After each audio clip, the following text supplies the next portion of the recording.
The first exam is over with. We will begin discussing the next big topic for this semester, which is going to be fluids.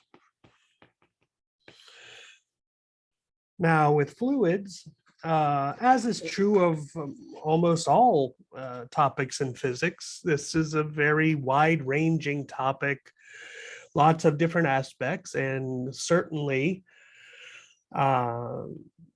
lots of time can be spent discussing fluids. Obviously, we won't be able to spend a semester or a year or even 4 years discussing this one topic, as it would be necessary to try to become expert in it, but we will discuss it at the most fundamental level to understand what's going on, to kind of get a grasp of the concepts. And as one pursues physics or engineering further over the years, one gets more and more advanced into this particular topic.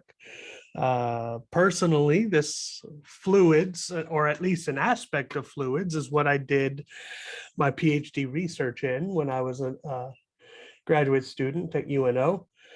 I particularly did my dissertation on an area called poroacoustics, which is basically a study of how sound waves will travel through a fluid like water or air or something like that, which is inside of a porous medium. And so you could think of things like maybe the liver filtering out substances, or the kidneys, or you may have, let's say you want to detect whether there's oil under the soil beneath a lake. And you don't want to have to drill if you don't have to. And so is there a way of detecting what's underneath a soil bed without having to destroy it, without having to drill or anything like that, or take samples? And one way of doing it is through the use of sound waves. And of course, the porous medium is the sand layers. There's water all up inside of the sandy layers. And so that's your porous medium with a fluid. And you send sound waves through, and then you detect them as they reflect back, and you look at how the sound wave changed upon reflection versus how it was when you first sent it. And you use that to analyze what must be down there such that these changes would occur. And so you may find that, oh, there must be oil there, or there must be salt water or fresh water, or the pores of this medium must be a certain size, or whatever the case may be. So there's a lot of different aspects. Big time research can be done into this topic. And it actually deals with plenty of different areas, not just physics and engineering, but as I said, let's say blood flowing through veins and arteries, there's fluid flow and pressure, blood pressure. So there's the medical aspects of this, all sorts of areas. So it's a very interesting subject if it's an area you'd like to get into. Now, of course, first thing I should mention when we discuss fluids as a physicist is that we don't just mean liquids. Generally speaking, whenever someone says the word fluid, everybody thinks of a liquid. However, in physics, when we say the word fluid, we also include gases with that as well. So for instance, the air is a fluid. And so the way the air moves around in the atmosphere or in the room is a form of fluid flow that we can study. So dispel that from your mind, the common use of the word fluid being just liquids. We can also count gases as a fluid as well. But before we can get into fluids and discuss kind of the types of problems we're going to start to solve and things like that, there are a few particular terms or characteristics we need to understand, which we haven't really gotten into thus far.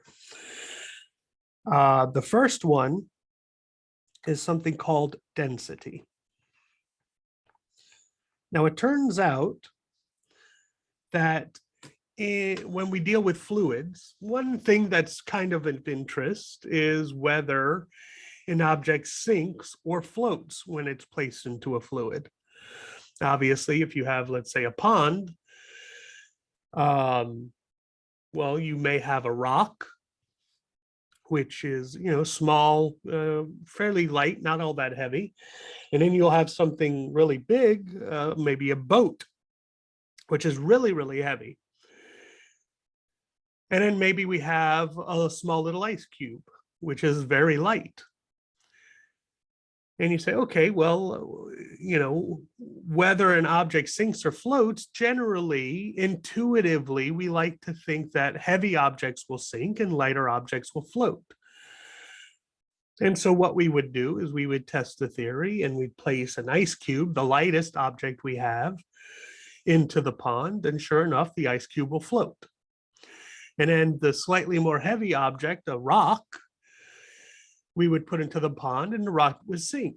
And so far, it seems, yes, our theory is true. The heavier objects will sink while the lighter objects will float. And so we may get the idea that the mass is what's important when discussing whether something is what's called buoyant, floating, or whether it'll sink. But then we get the boat, which is heavier than the rock. It's the heaviest thing we have, and we place it in the pond, and all of a sudden it floats. And this contradicts our theory.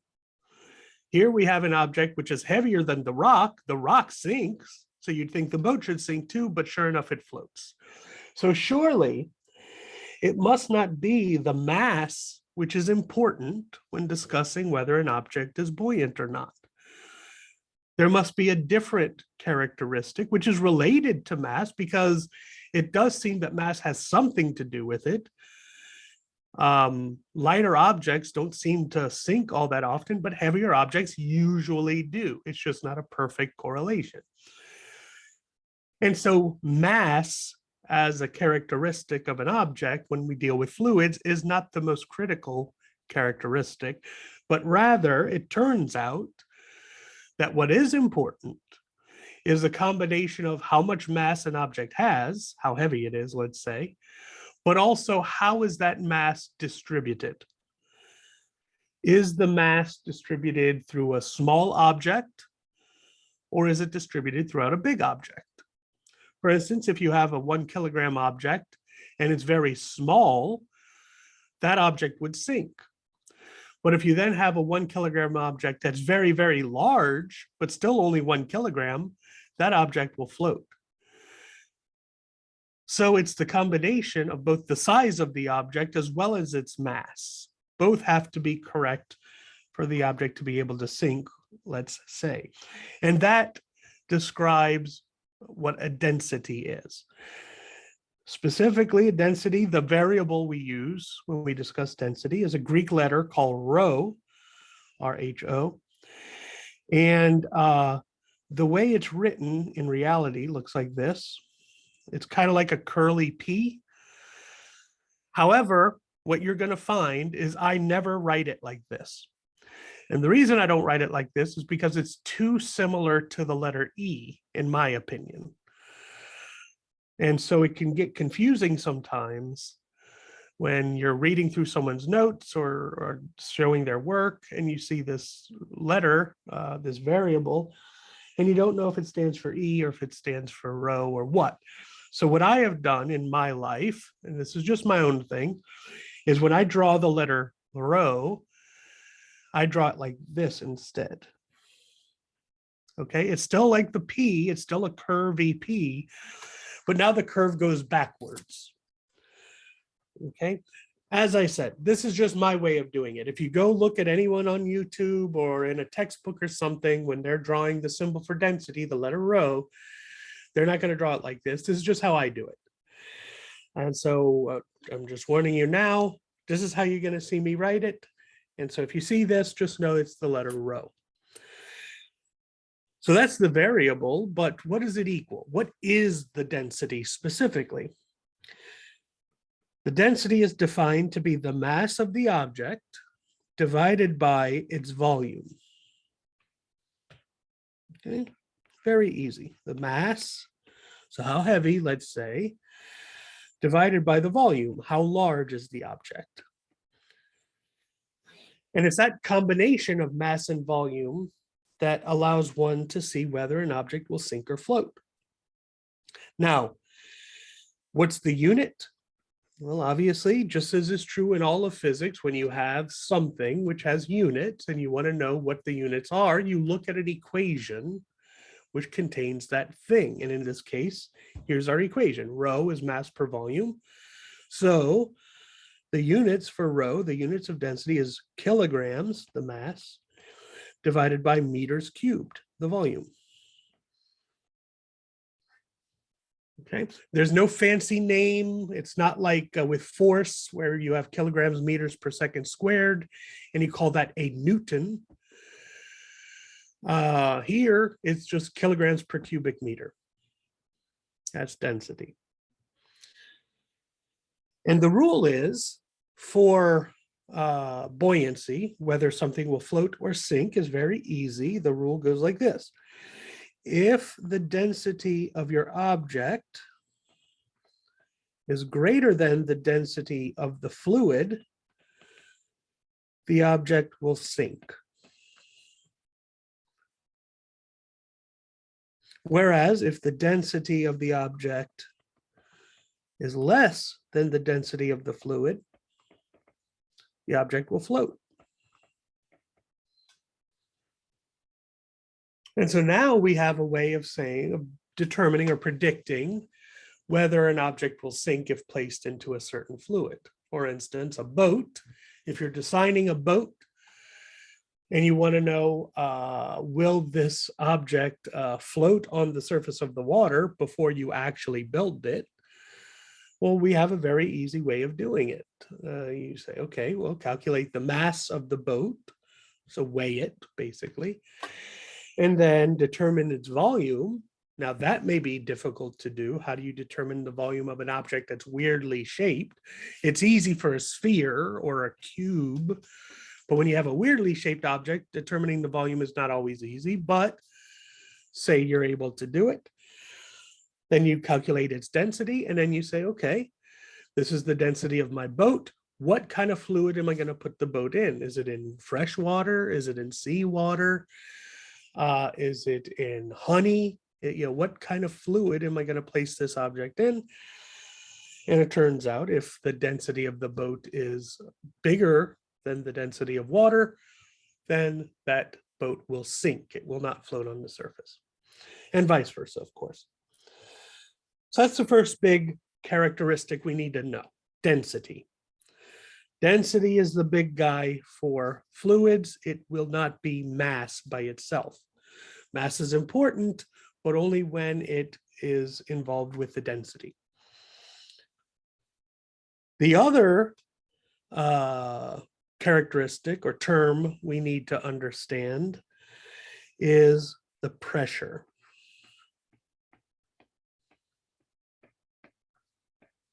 So the pressure, of course, is involved with a lot of areas of physics, both, you can talk about regular mechanics, how much pressure is applied to an object. Maybe you have a window and there's a hurricane coming and you want to know, will the window be able to withstand the winds of a hurricane? Well, what you're going to know is whether, what is the stability for certain, what's the maximum pressure this window can handle. You don't talk about force, you talk about pressure. With thermodynamics, of course, the ideal gas law, PV equals nRT. One of the big characteristics is the pressure of the gas. And of course, with fluids, pressure is going to be the thing we're going to talk about most often. Now, pressure, the variable is capital P. So very easy, it makes sense, P for pressure. And the equation for pressure is the amount of force acting on an object divided by the area over which that force is applied. So pressure is kind of like a force. It's a measure of how much force is there, but it's not just the force. Just like with density, density is kind of like the mass, how heavy something is, but it's not just the mass, it's how is the mass distributed over its volume. Here, it's how much force is there, but also is the force all acting at a single point, or is it acting over a wide area? And of course, the units, if you look at the units of pressure, force over area, that means newtons per meter squared. And this does have a fancy name in the metric system. We call that a Pascal, PA, Pascal. Okay. So that's the units of pressure we use in physics. Of course, if you're an American engineer, you may use something like a PSI, pounds per square inch. When you're blowing up a bicycle tire or the tire in your car, the tire will always say, oh, maximum PSI of 35 or 55, whatever kind of tire you may have. PSI is the unit of pressure, but in the imperial system rather than the metric system. Here in the metric system, we use pascals. There are other units, of course. There's units like atmospheres is another one that's commonly used. It's kind of a relative unit. You say, well, the pressure we feel just sitting here on Earth because of the air around us, the way the atmosphere pushes on us, is 1 atmosphere of pressure. And that may be something, 1.018 times 10 to the 5th pascals or some such number. And then you say, okay, well, let's say I go underwater a certain amount.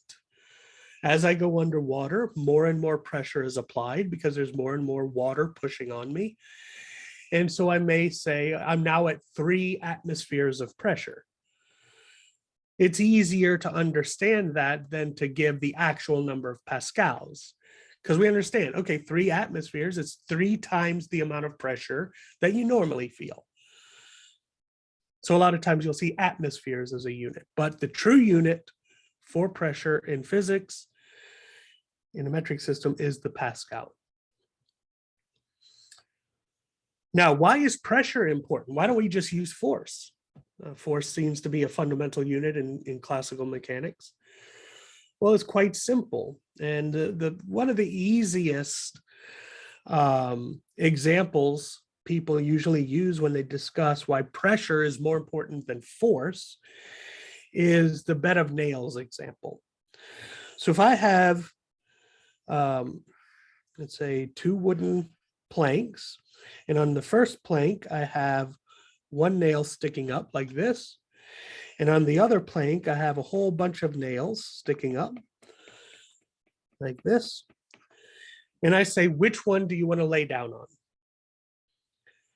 Well, if force was the thing which was important, then it doesn't matter which one of these 2 I lay down on, because when I lay down, there's going to be the force of my weight pushing down onto this nails or these nails. Whereas I know intuitively or in practice that I'd much rather be laying down on this bed of nails, because all my weight is distributed over all of these nails. And so each nail only supports a little bit of my weight. Whereas if I lay down on this one, then all of my weight is on this 1 nail, and that thing's going to puncture me. It's the same amount of force. It's just that in the first example, all of that force is being directed at a very, very small location where the nail is being applied to my back. Whereas in the other example, all of that force is now distributed over a bigger area. So each nail individually does not apply that much force to me. And so I can safely lay on it without it stabbing me, for instance. And thus pressure is more important of an aspect here than just the force itself. All right, so now that we know these two terms, density and pressure, we can start discussing the big equations we're going to be using for this particular topic. The first we're going to get into is what's called Bernoulli's principle, or the Bernoulli equation.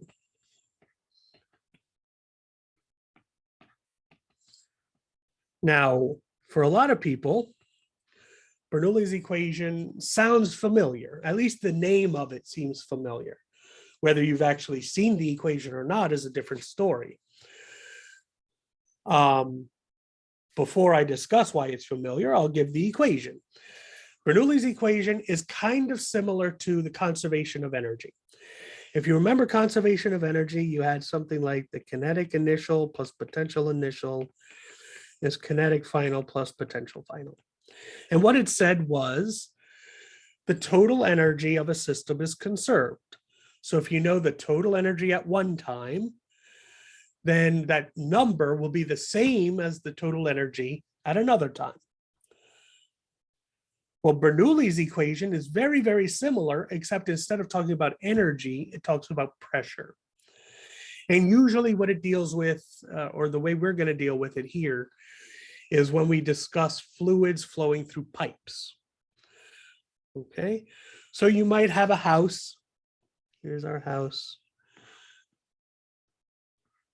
And you'll have a pipe coming in to the house, and maybe it goes to the upstairs. Maybe the pipe constricts to a smaller pipe before it goes to the shower, whatever. And you have fluid, water flowing through.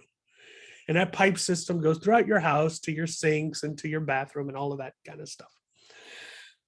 And what Bernoulli's equation allows us to do is to figure out how will the pressure in the water change, the water pressure as it flows through these pipes, depending on if you constrict the pipe or you expand the pipe or you raise the pipe to the second floor or it goes down to the basement. When you change the pipe system, how does it change the pressure in the water? That's what we're going to talk about. And what it says is quite easy. The pressure at a certain point plus a term that has to do with how fast the fluid moves. And that term is 1/2 rho v1 squared. Rho, of course, is density. V here is the velocity of the fluid. So this term is like how much pressure is there due to the speed of the fluid as the fluid is flowing through your pipe. Plus another term, which has to do with how does the pressure change because you're at a certain height. And that term is rho times G times H. G, of course, 9.8, same gravity, and H is the height. Where is this pipe? Is it on the ground floor? Did you go up to the second floor and all of that? If you add these three terms together, that's like the total pressure in the fluid at some location. What Bernoulli's equation says is if you add them up, that total pressure is the same everywhere. So if I go to some other location and I add up the pressures there, it's the same thing. So it's usually written like this, P2 plus 1/2 rho V2 squared plus rho GH2. Okay, just like conservation of energy. The total energy initial is the total energy final. Here, the total pressure initial is the total pressure final. It's just that the pressure is broken up into three versions. The pressure may be due to a pump or something like that. The pressure because of the speed of the fluid. As the fluid flows, the pressure changes. And how does the pressure change due to how high it goes or how low it goes? If you add those three versions of pressure up, that number is constant. And that's Bernoulli's equation. And that's what we're going to use for a lot of problems, at least in the first part of this topic. We're going to have pipe systems, water is flowing through these pipes. The pipe systems move up and down, change size, all sorts of stuff. And we want to know, what will the pressure be in this other location given this information? Or how does the pressure change? What's the pressure difference when the pipe goes up to the second floor? Things like this. Now, why is Bernoulli something that sounds familiar? It turns out that usually when people talk about Bernoulli's equation or the Bernoulli principle, they're talking about flight. They're talking about lift on an airplane. How do airplanes fly? And that's a very good question. Here you have an airplane which is heavy, denser than air, and so it should sink in the air, which it does, of course. If you have an airplane just sitting there, it's on the ground. It's not floating up like a balloon. However, for some reason, if you move the airplane, if you let it move fast, all of a sudden it starts to float up into the air and it flies. And the question is, why would that happen? What is causing the airplane to lift up into the air? Because you have gravity. Gravity is pulling down on the airplane. So certainly there must be some force counteracting gravity, pushing it up. But all I know is that if I have an airplane, here's my airplane, let's say, then, and it's got engines, let's say the engine's back here, a jet engine. Well, the only force that the airplane feels from the engine is the force pushing it forward. Yet what we know is that if gravity is pulling down on the airplane, making it go down to the ground, but it's flying, there has to be an upwards force here. And what the heck is that upwards force? It's not the engine. There's something else going on. And Bernoulli's principle helps to explain what this is. And what it is this. If you look at a wing from the side, kind of like this image is drawn, then what you're going to find is the wing has a very specific shape. And usually it's drawn like this, kind of curvy. Okay, this is kind of exaggerated, but that's the shape of the wing. Now we're looking at the side. So, the wing is like this. This is the front over here. This is the back over here. And as the plane flies that way, the wind is coming this way towards us. Okay. Now what happens? As the airplane, the jet engine is pushing the airplane forward, pushing it into the air hits the wing, and inevitably, some of the air will go over the top of the wing like this, and some of the air will go underneath the wing like this. Okay. Now, one thing to note is that what truly happens is that the air, when it's at the front of the wing, when it reaches the back of the wing, then if it went through the top route or the bottom route, it has to get to the back at the same time.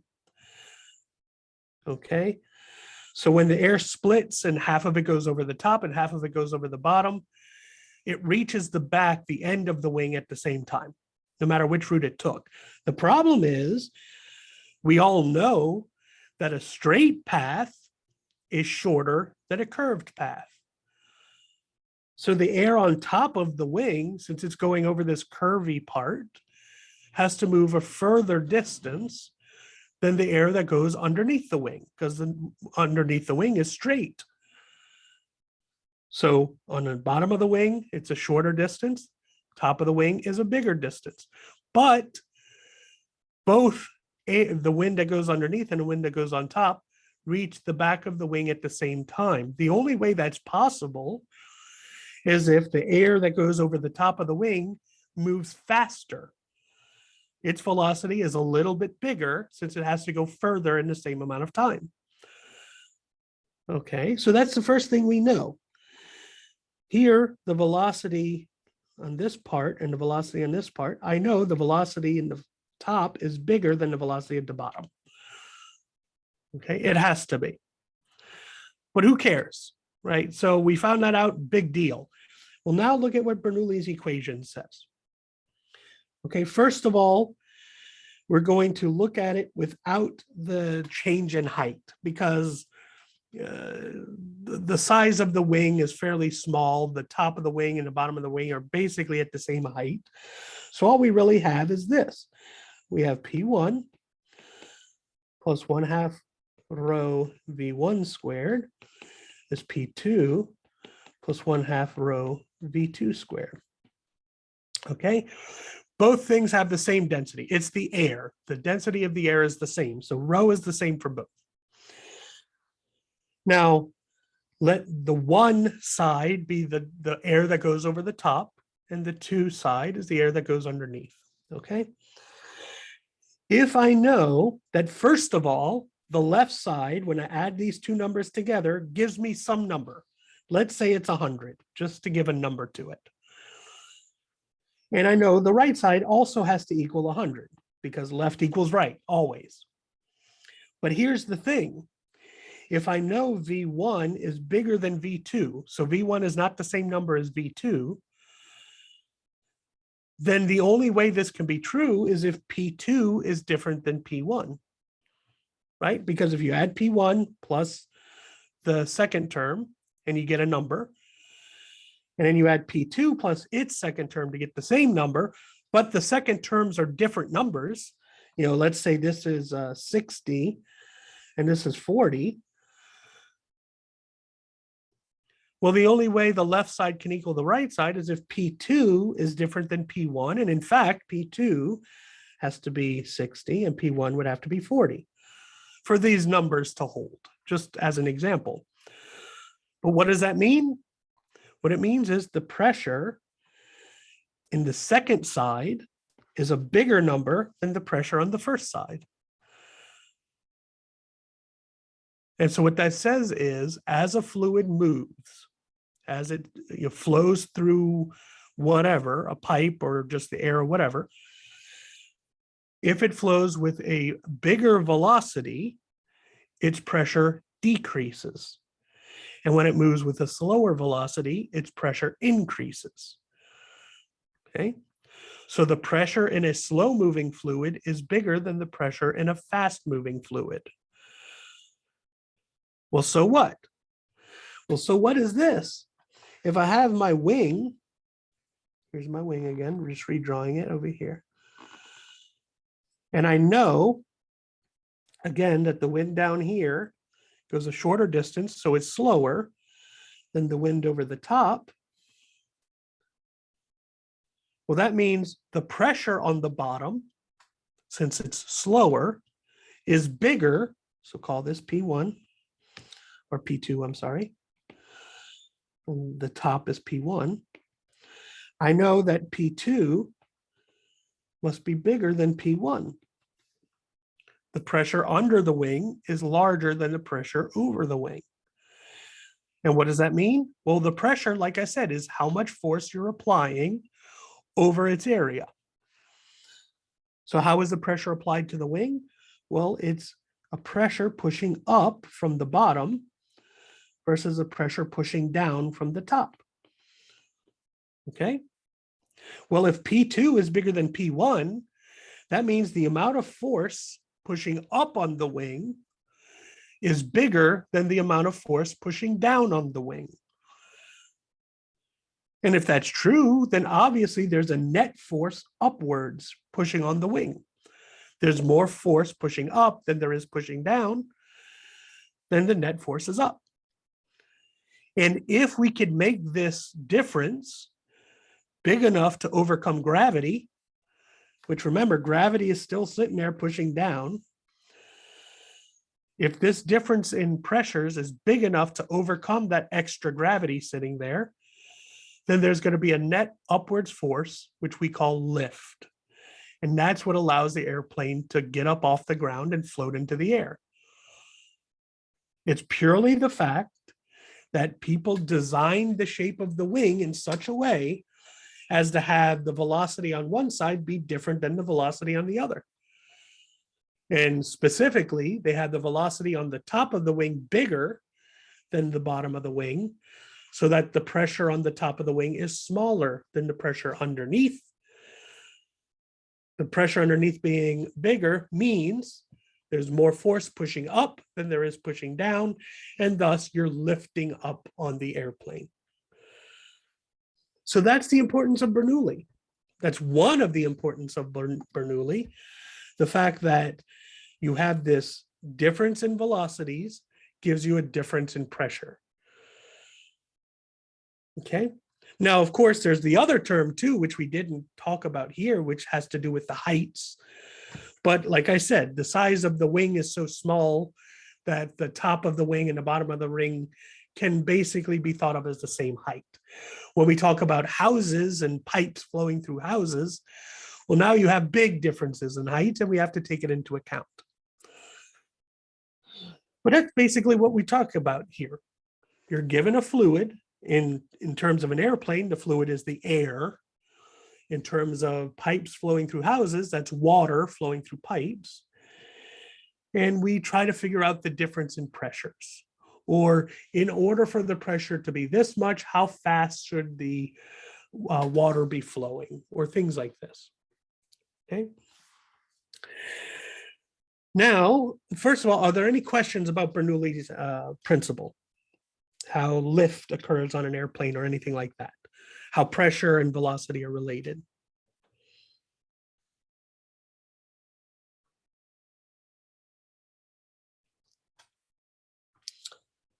All right, well, we have one big equation, Bernoulli's equation, the big one. We need one extra one. And this extra one deals with how does the velocity change if you're talking about pipes? Because if you have a pipe that's filled with water, and let's say there's a pumping station, it pumps the water through the pipes. Well, how are you going to get a different velocity at one part of the pipe than another? Shouldn't all the water just be flowing the same way the whole time? The answer is yes, normally that's true. However, there is a way to manipulate the speed of the fluid. And so this particular equation is what's called the continuity equation.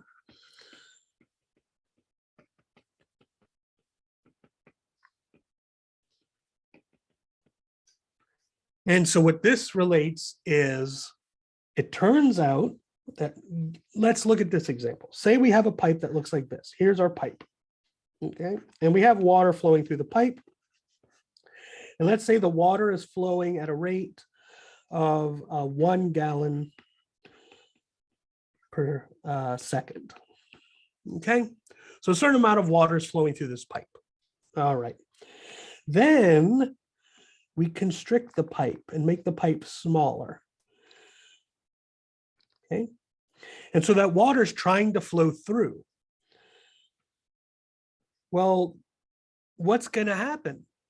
1 gallon per second is flowing in this big part of the pipe, and now it has to squeeze through a much smaller area or much smaller volume.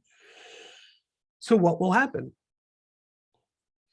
Well, there's kind of two things that could happen. The first thing is much more water coming in than can go out means you're going to get a whole buildup of excess water here where the constriction occurs, because not enough water can fit through the small part of the pipe, but a whole bunch of water is coming in. So it just keeps building and building and building until eventually the pipe explodes. Well, thankfully, that's not what happens. It turns out that in our universe, the laws of physics don't allow for that. Instead, what the laws of physics say in our universe is that if a gallon of water per second is coming in, then a gallon of water per second must come out. And what that says is what's called the volume flow rate, or sometimes it's called the mass flow rate, depending on how we do this equation. And it's very similar to what we talked about in thermodynamics. When you talk about the heat flow rate through the system, and how you have two layers. The heat flow rate through the first layer must be the same as the second layer. Same is true here. If you have a pipe system and the pipe can change size, if you have a certain amount of water coming in, a flow rate, that flow rate is constant throughout the whole system, no matter what you do to the pipes. If you constrict it, if you make it bigger, whatever the case is, the flow rate is the same everywhere. Well, how can that be true? How can you have a gallon of water flow per second in a big part of the pipe and also a gallon of water per second flow through the much smaller part of the pipe? Well, the only way this can happen is if the water speeds up as it tries to get through the smaller pipe. Because you have all of this room for water to come in, but over here you only have a little bit of room. So in order for the same amount of water to come out per second, the water has to be much faster in the small part than the large part. And so what does this say? This says that as you change the size of a pipe, the fluid flow rate, or not the fluid flow rate, the fluid velocity will change. When you reduce the size of your pipe, the fluid flows faster. When you increase the size of your pipe, the fluid slows down. And it always does it in such a way as this volume flow rate or mass flow rate is constant. Now, if you don't believe me, I guarantee you everybody's done this example. If you go in your backyard and you have a hose and you turn on the hose, the water comes out of the hose normally. A certain amount of water comes out per second. You then put your thumb over the end of the hose, and what happens? Usually what you'll find is the water will now shoot out further than it did before. Why does it shoot out further? It's because as you put your thumb over the end of the pipe, you constrict the pipe. So if the pipe is now constricted, in order for the same amount of water to come out per second, the water has to speed up to get through that constriction. And if the water is now moving faster than it was before, when it shoots out the hose, it can move further. That's kinematics. If you're moving faster, the ball will move a lot further as it falls than if it's moving slow. And so there's a physical example I guarantee everybody's done at some point in their life. Constricting a hose makes the water shoot out further because as you constrict the pipe, you always have the fluid speed up. Now, what's the equation for this? It's very easy. It says that the area of the pipe, how big the pipe is, that is to say, if you have a pipe, of course, it's kind of circular. So if you take the area of this circular end, pi r squared, in other words, and you multiply it by the velocity of the water in that part of the pipe, that number is called the volume flow rate. It's literally, 1 gallon per second or 1 gallon per minute or whatever your flow rate is. That number is constant. So it's equal to the size of the pipe in a second location times the velocity of the fluid in that second location. So you had this initial part of the pipe, some pi r squared, and the velocity of the fluid is something. Then you look over at the smaller part of the pipe and you want to know how fast is the fluid flowing there. Well, you do pi r squared for this part of the pipe and you solve for V2.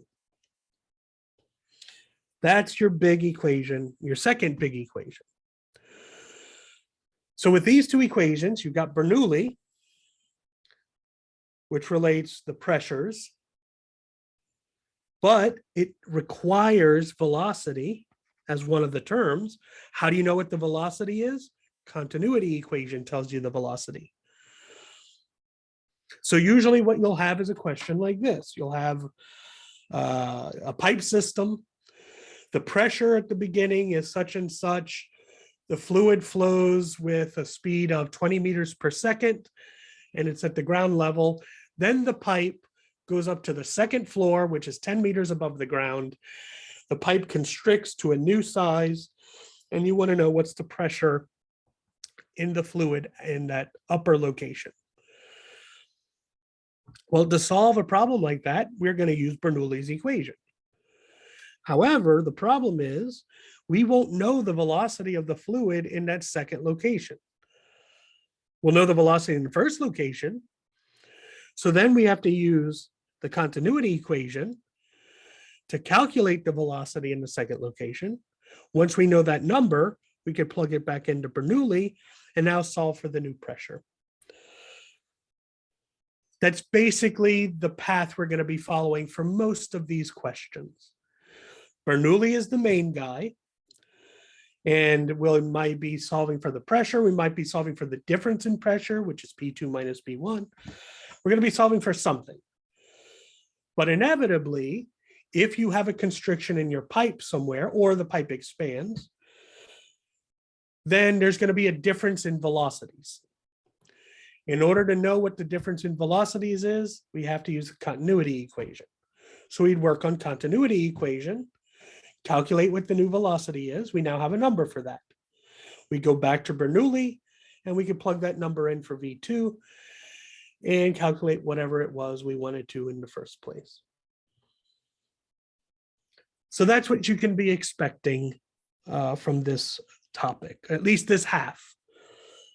We're going to work on this, do a bunch of examples, and then we're going to get to the second half, which deals with what's called Archimedes Principle. And Archimedes Principle has to do with buoyancy.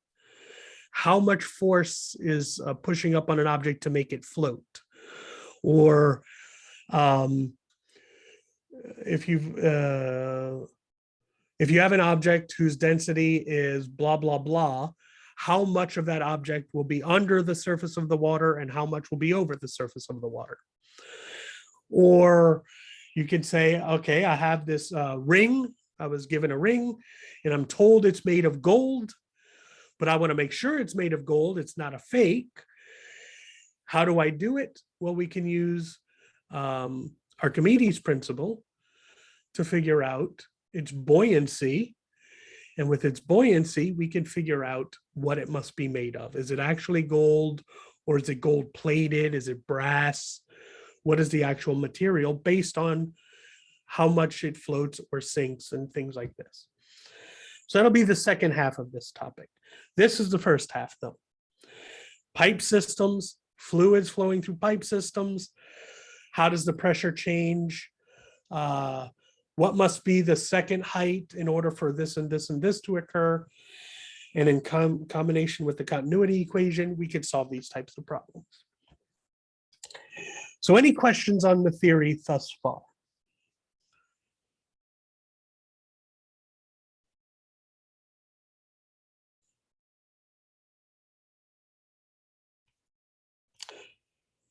All right, well, I'll go ahead and leave it there for now. Let the theory stuff kind of sink in. Next class, what we're going to do is a bunch of examples, work some actual example problems, see how to do these calculations, how to work with the equations. Also know on Canvas, a few days ago, I posted kind of the last year's recorded lectures, just so you could kind of move ahead if you want to go ahead and look at what it is we're going to be doing. And also the practice problems and the solutions are posted for this. So if you want to start practicing yourself, those are there for you to be able to work on. And I suggest you do, try it yourself. And that way on Thursday, when we work problems together, if you have any specific issues, you'll be able to ask me things you may be confused about or things like that. So that stuff is on Canvas already if you want to take a look at it. But like I said, Thursday, we will do example problems on this stuff and work a bunch of problems, make sure we understand it before we get to Archimedes Principle, which will be the next big topic in fluids. So if you have no questions, you're free to go. If you do have questions, of course, feel free to stay and ask. But other than that, I will see you on Thursday. Thank you. Have a good one. All right, you too. Thank you.